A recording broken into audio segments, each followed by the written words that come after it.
From the iPhone 2G to iPhone X, all of the iPhones were, single SIM. You didn't have basically dual SIM iPhones. But since iPhone XS, even though it's been many years, iPhone has been manufacturing dual SIM iPhones, many people still don't know how to use dual SIM iPhones. So in this video, I'm gonna show you the easiest way to use them. 2 ways for messaging and 4 ways for your calling options. So the first method is just to turn off or manually eject the SIM card that you don't use and just enter the SIM card that you're currently using, and for the calls and everything.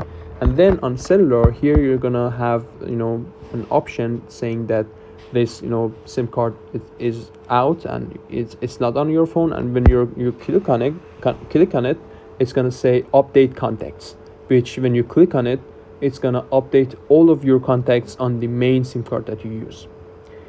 This was the first method.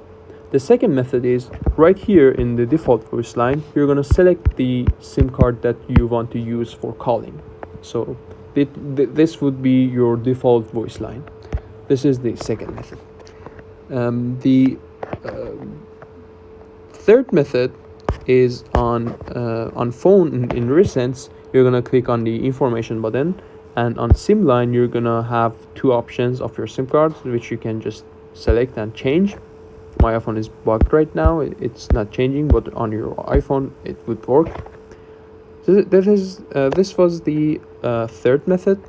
The fourth method is when you want to call someone, and on keypad when you're dialing the number, on top left you can change your iPhone's line. You can just change it and call with the line you want.